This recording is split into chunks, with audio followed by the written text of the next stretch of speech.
How's it going today, guys? In today's episode, I'm going to continue where I left off from the episode entitled Taxes and the Farmer.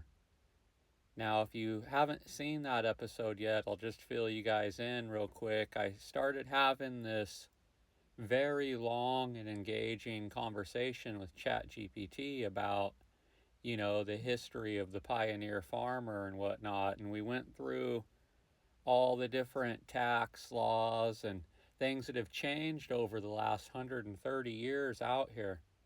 And so it sparked my mind for more questions because still I haven't really gotten to my real question for ChatGPT. I just kind of had to. Sometimes it takes a while to get to the real question that you want to ask so you can have some context beforehand. So after I started getting done talking with ChatGPT about taxes and the tax comparisons from 1890 to 1990, I asked ChatGPT this question. I said, "Why are there so many abandoned farmhouses in eastern Washington? Can you explain this in deep detail? What happened or what caused something like this to happen?" And ChatGPT responded, "The short answer up front, there isn't one single cause. Abandoned farmhouses in eastern Washington are the visible result of decades of environmental shocks, market crashes, mechanization and consolidation, changing transport and infrastructure, demographic shifts, and policy choices. Below, I'll lay out the full multi-decade chain of how that happened, step by step, with concrete mechanisms and the typical sequence by which a working homestead becomes an empty, falling-in house on the prairie. The big picture timeline. Small homesteads and townlets expand across the Columbia Plateau in the late 1800s and early 1900s. Environmental shocks and the Great Depression pushed some families off the land in the 1930s. Mechanization and improved farm technology let one operator run much more acreage. And this happened in the mid-90s and continued up until now. Repeated economic crises, notably the 1980s farm crisis. A long-term consolidation forced many small owners to sell, be foreclosed on, or abandon their houses altogether.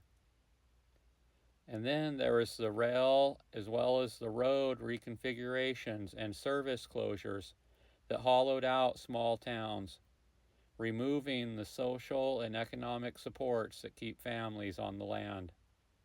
The empty houses remain as relics. The deep dive.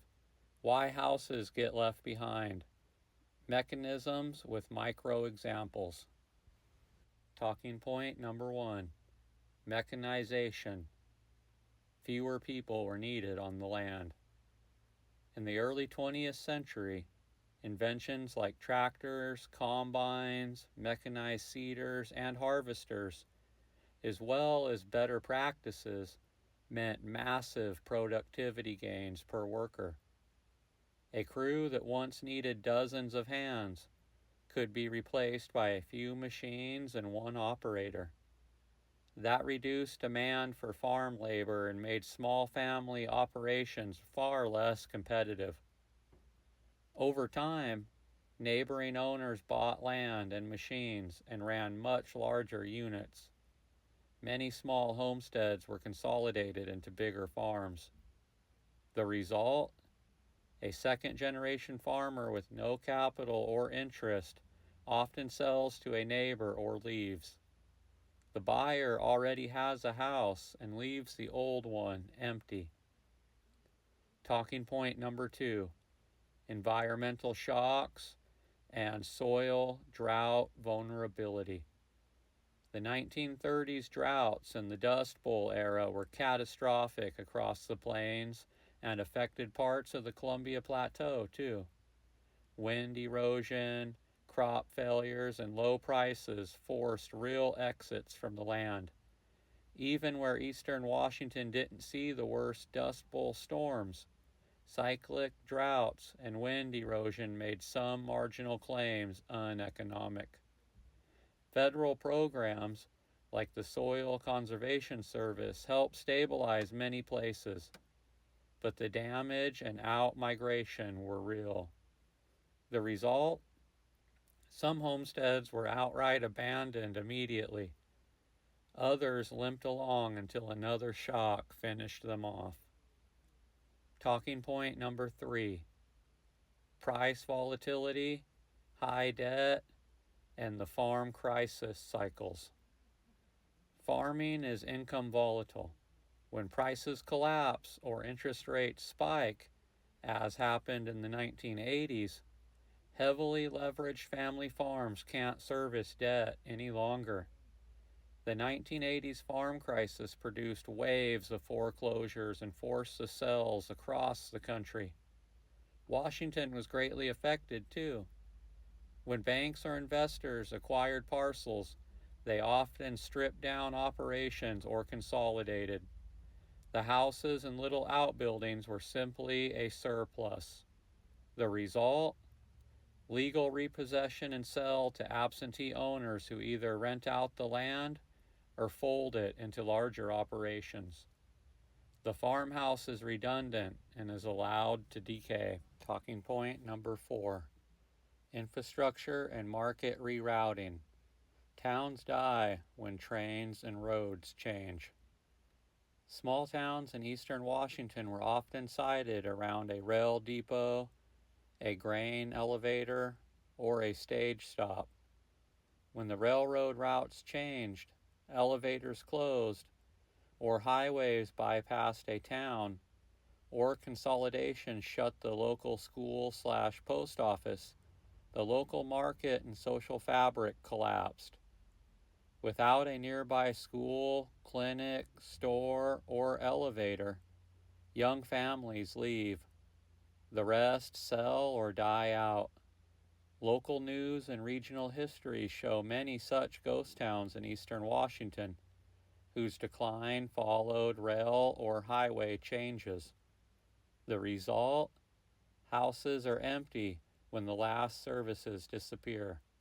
Not always due to farm failure, but because the town that serviced the farm is gone. Talking point number 5: demographics, aging operators, out-migration, and succession failure. Young people increasingly sought schooling and urban jobs. As operators aged and either had no children willing to farm or their heirs couldn't afford machinery and land, parcels were sold off or consolidated. The national and state census of agriculture trends show declining numbers of farms and larger average farm sizes, a statistical reflection of this pattern. The result? The property ends up owned by distant owners, estates, or trusts. The house sits unused. Talking point number 6: the legal, financial, and practical causes for leaving a house standing. If a bank forecloses and sells land to a neighboring farmer, the buyer rarely wants 2 houses, and the cost of demolishing the house outweighs the value of the reclaimed materials. So the old house often stays. If the landowner dies and heirs are scattered, probate limbo can last years. You have insurance, tax liens, or environmental cleanup issues that can make selling or tearing down the property expensive. Finally, the climate in parts of eastern Washington, which is really dry, preserves wood buildings longer than wetter places, so structures remain visible for much longer. These mundane, legal, and financial frictions explain why the building sticks around long after the people leave. The typical life cycle of a farmhouse that ends up abandoned step by step. First, the family leaves because of economic shock, like a bad crop year or debt, death, or a better job opportunity. Then the property is sold or foreclosed. The buyer consolidates land and has no need for the extra house. The house is unused. No heat, no maintenance. Moisture and pests eventually accelerate the decay. No demolition, because demolition costs are non-trivial and farmland buyers prioritize arable land, not salvage. Without eyes on it, vandalism or small fires may accelerate the ruin. In dry eastern Washington, many buildings can hang on for decades structurally. The result is the photogenic abandoned farmhouse standing in a field. Why eastern Washington shows this phenomenon so visibly? Large-scale wheat country, like the Columbia Plateau, has broad fields, long distances between occupied houses, and very few trees. So an abandoned house is highly visible in this landscape. The semi-arid climate, slower rot and fewer plant overgrowth problems than humid climates mean wooden structures can remain standing and readable for decades. Photographers and ghost town lists testify to this. Railroad town history. Thousands of tiny depots and grain elevator towns sprang up in boom eras and later were consolidated or bypassed, leaving multiple little ghost towns and scattered farm structures. A few real-world waves to remember. How historians and economists parse it. The pre-1930s, the settlement and homesteading expansion. Many marginal claims from the Homestead and Enlarged Homestead Acts. The 1930s brought drought and depression, immediate abandonment in the worst places. Post-World War II mechanization led to the rising farm sizes and the slow hollowing of the population. The 1980s debt-to-price crisis produces sharp foreclosures and town decline in some places. Many of those abandoned properties never ever recovered. And then the 2000s through the 2020s marked continued consolidation. USDA data shows a steady decline in the number of farms, as well as the rise in the average size of farms. Many small operators exit and houses are left behind or repurposed, but rarely. Consequences and contemporary notes. Heritage and tourism. Abandoned houses become photography subjects, local history sites, and sometimes targets for preservation or state park acquisition. Safety and liability. Derelict buildings are fire hazards and can attract trespassers. Counties sometimes have to force demolition, but they don't always have funds. The land use shift. Abandoned farmsteads don't always mean land wasted. Often the fields are still farmed by neighbors or large operators. It's the dwelling that becomes expendable. In closing, abandoned farmhouses in eastern Washington are the physical imprint of a long multi-factor change. Environmental stressors and price collapses push people off of the land, and mechanization and market consolidation reduced the need for labor and made small farms uncompetitive. Transport and service reorganization hollowed out many small towns, and legal and financial realities of foreclosures, absentee ownership, and demolition costs left buildings to rot. The dry climate and open fields make those relics especially visible today. So then I responded to ChatGPT. That was some really good information.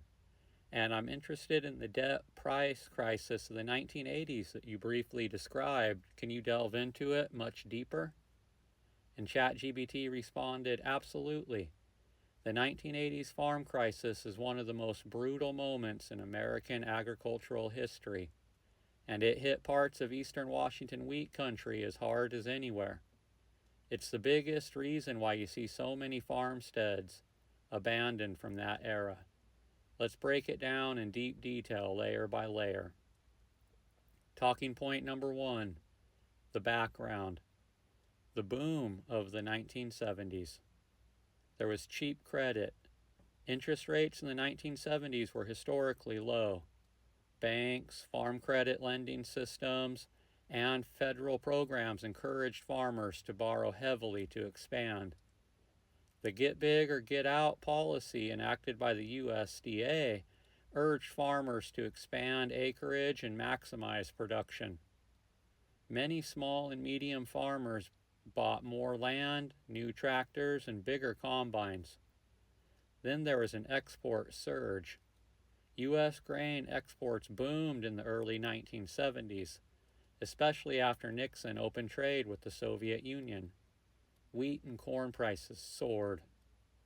And then farmland's values skyrocketed. Between 1970 and 1981, U.S. farmland prices roughly tripled. In Washington's Palouse, per acre values shot up, and farmers took on debt, assuming values would keep climbing.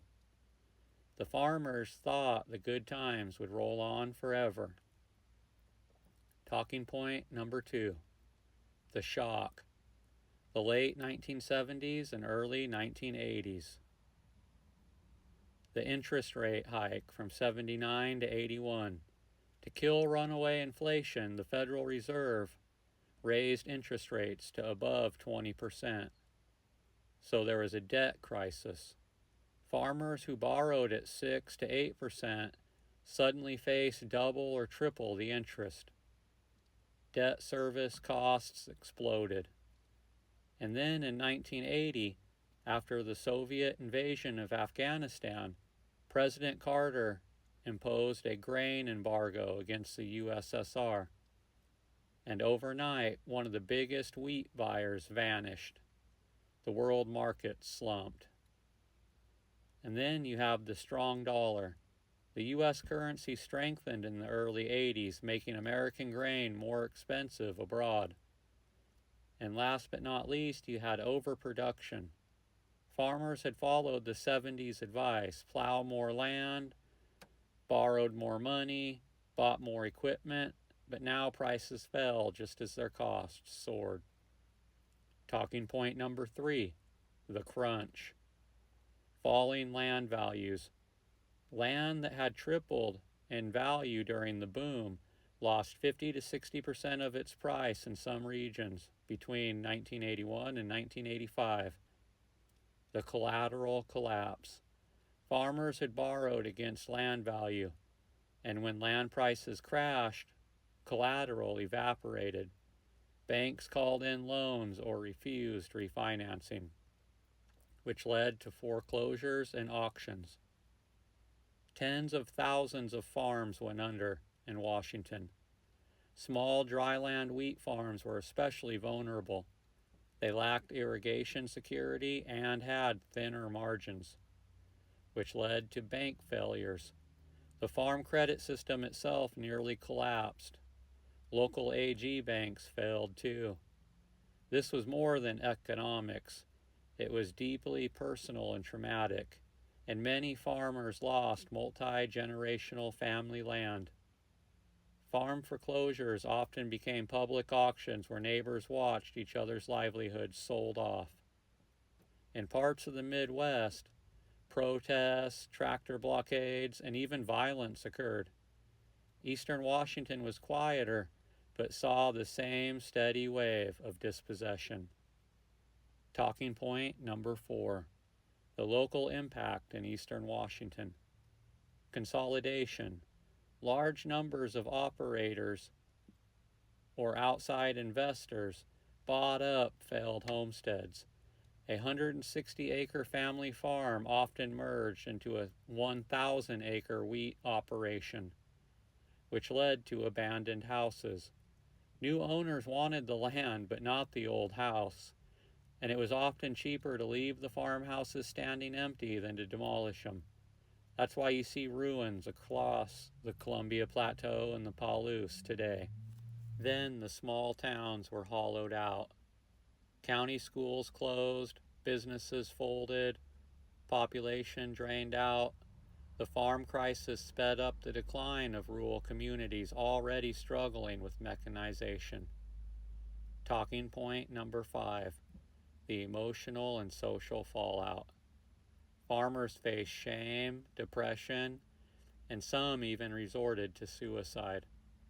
Farm families often talked about losing not just the farm, but their place in the world. Children of those displaced often left farming altogether, further accelerating the generational decline.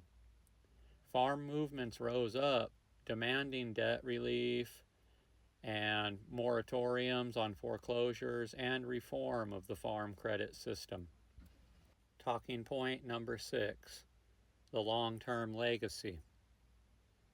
Fewer farms and bigger farms. The crisis accelerated the trend of consolidation.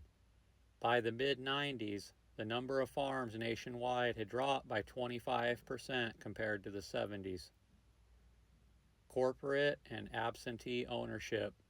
More land shifted into the hands of corporations, banks, or absentee landlords. In the 1980s crisis, it is remembered like the Dust Bowl, a generational trauma that reshaped rural America. In Washington, it explains much of the patchwork of occupied versus abandoned farmsteads you see today. Why so many abandoned houses? Because in the 1980s, entire family farms went under all at once. Houses weren't torn down because the new buyers didn't need them, and the demolition cost money. Emotional ties meant some families walked away, leaving the house as a ghostly marker. Those empty houses you see today are often casualties from the farming crisis of the 1980s.